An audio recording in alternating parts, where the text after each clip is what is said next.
ب5 مليون جنيه يا جدعان، مش ب5 مليون، هو محطوط فيه 5 مليون جنيه. دي دولارات حقيقي. السلام عليكم.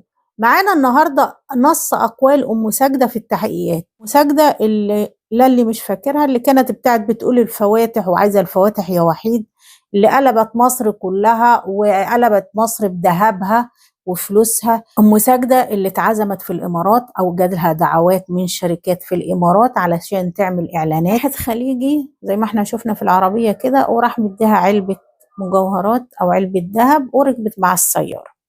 أقوالها بقى في النية. احنا عارفين ان هي اتقبض عليها بعد ما عملت الفيديو اللي كانت بتشتم فيه مروة المعروفة بمروة حسني مبارك. ام ساجدة عملت استئناف على الحكم لجلسة 9 ديسمبر 2025، يعني شهر 12. محروسة أو المعروفة إعلاميا بأم ساجدة خدت حكم سنة حبس وغرامة 100,000 جنيه بسبب نشرها فيديوهات خادشة للحياة ومسيئة للقيم الأسرية، ومتهمة كمان في غسيل الأموال. أقوال أم ساجدة اسمها محروسة، عندها 28 سنة. أول سؤال اتوجه لها: سين، ما هي حالتك الاجتماعية؟ أنا مطلقة من حوالي شهرين بس. هل نتج عن تلك الزيجة أطفال؟ أم ساجدة: أيوة، معايا ساجدة 9 سنين ومحمد 7 سنين. ما محل إقامتك ومع من تقيمين؟ ايوه، انت قاعده مع مين يعني؟ ام ساجده: انا قاعده دلوقتي في المقطم في شقه بقالي فيها حوالي شهر ونص وواخداها ايجار قديم وقاعده فيها مع ولادي. ايه هو مؤهلك الدراسي؟ يعني هي الست اتطلقت من حوالي شهر ونص واستأجرت شقه وقاعده فيها مع ولادها. نسمع المفاجاه في مؤهل ام ساجده الدراسي. ام ساجده اللي كان الكل بيقلدها، ام ساجده اللي كانت قلبة مصر كلها والوطن العربي، أم ساجدة اللي الإمارات وشركات الإمارات بعتوا لها عشان تروح تعمل إعلانات هناك. مؤهلها الدراسي إيه يا جماعة؟ أنا طالعة من التعليم بعد ما خلصت الابتدائية. الست معاها الابتدائية وطلعت من التعليم. سين، ما هي طبيعة عملك؟ بتشتغلي إيه يعني؟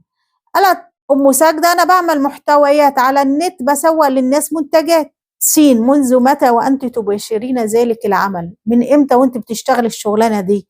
أنا بقالي حوالي سنة تقريبا. لها سنة شغالة فيديوهات وتيك توك. عملت قد إيه فلوس واشترت إيه؟ ده اللي هنعرفه. ابتدائية بس، ما فيش تعليم ولا في أي حاجة، هي معاها الابتدائية 6 ابتدائي. سين، ما الذي حدث إذن وما هو ظروف ضبطك وإحضارك وعرضك علينا؟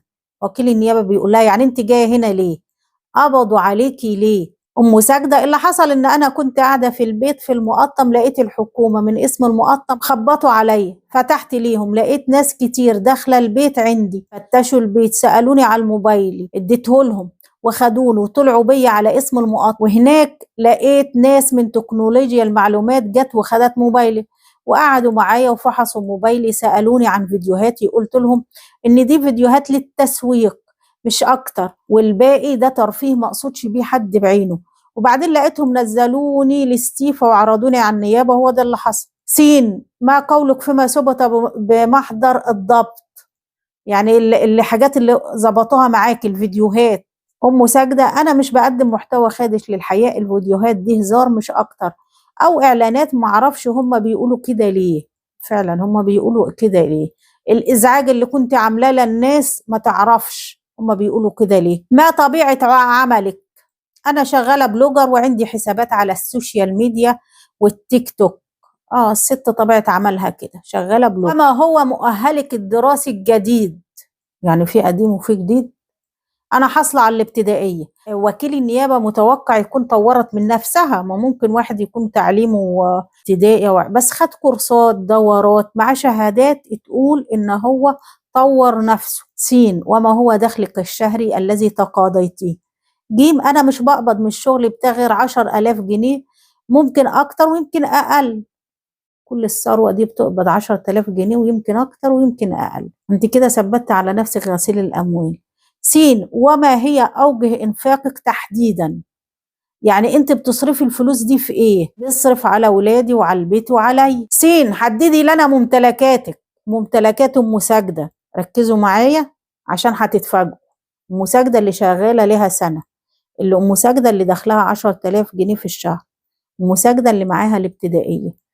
ممتلكاتها ايه؟ قالت انا كان عندي شقه في البساتين، جوزي كان اشتراها، وبعد كده لما حصلت بينا مشاكل وعرفت ان اتجوز عليا طلبت اتطلق وهو طلقني. جوزها ما طلقها لانها اكتشفت انه متجوز عليها، طلب منها تتنازل له عن الشقه، طلب منها انها تتنازل له عن الشقه.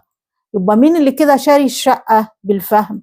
هي، مش هو. طلب انا فعلا اتنازلت وخدت الشقه ايجار، بدفع 6000 ونص، ومعايا عربيه ماركه BMW X 31 موديل 2008.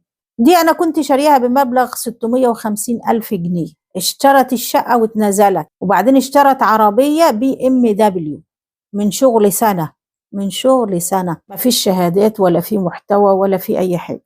بالنسبة للدراجة النارية جايباها مستعملة، كانت جايبة دراجة نارية اللي هو الموتوسيكل يعني ب105 ألف جنيه، وبعتها واشتريت العربية BMW اللي معايا دلوقتي، وعندي حساب بنكي فيه 10,000 جنيه، والمحفظة بتاعتي عليها 31 ألف جنيه. دي بس ممتلكات أم ساجدة بعد الشقة اللي جوزها خدها واتنازلت له عليها مقابل إن هي تتطلق، لأنها اكتشفت إن هو متجوز عليه. راحت اتأجرت شقة ب6000 ونص أو 6500 جنيه. عربية BMW كانت شارية ب650 ألف، بعد ما باعت الموتوسيكل أبو 105 ألف، وعندها حساب بنكي فيه 10,000 جنيه، ومحفظة عليها 31 ألف. دي بس ممتلكات خلال سنة شغل على التيك توك والميديا والسوشيال ميديا. سنة شغل على الميديا. ده الواحد لو مسافر الخليج، الناس مسافرة الخليج وما تعملش المبالغ دي في السنة. وبعدين هو ايه المحتوى اللي ام ساجدة بتقدمه؟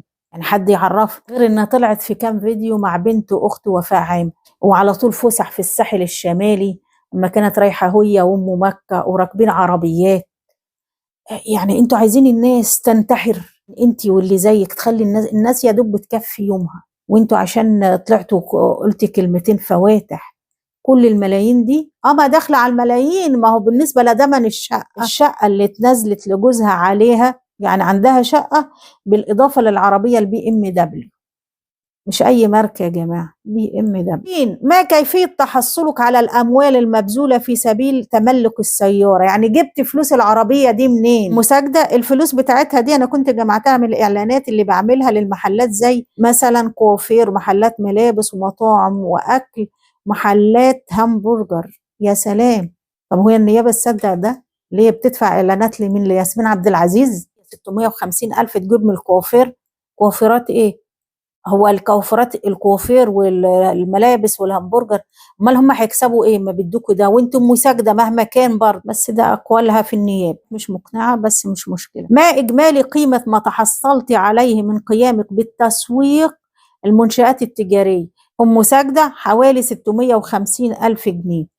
وما قيمه المبالغ الماليه التي تحصلت عليها من فيديوهات عبر منصات التواصل الاجتماعي الخاصه بك؟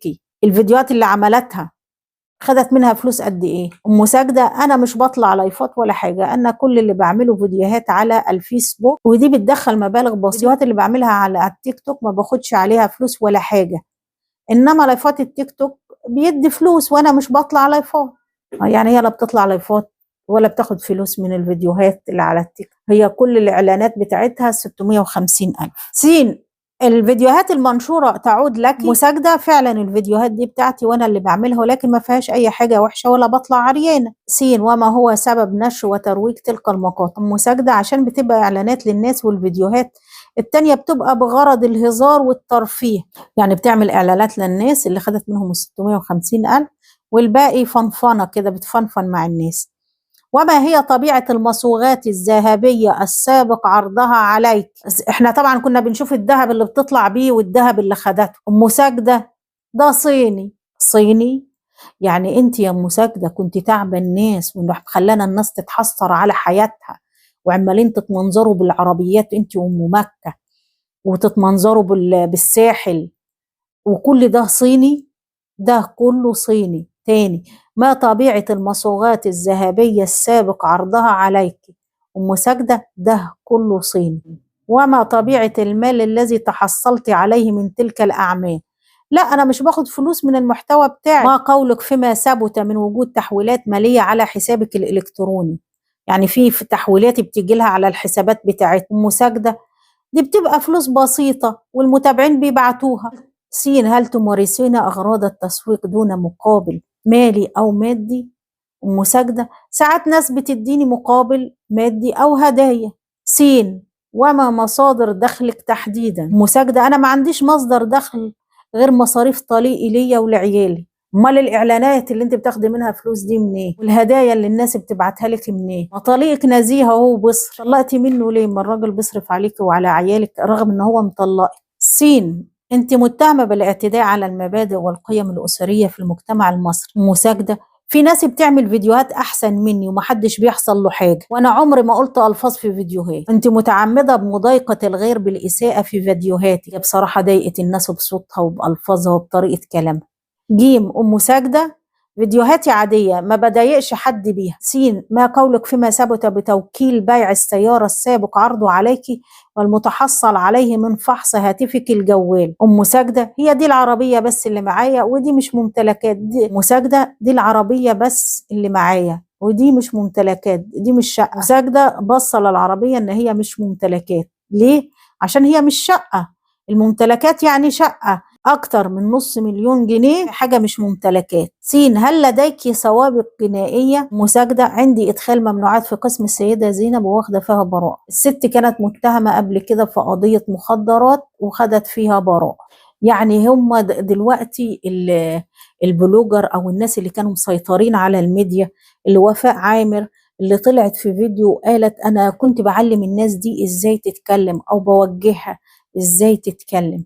طب تتكلم تقول الست كانت متهمة في قضية مخدرات وطلعت براءة.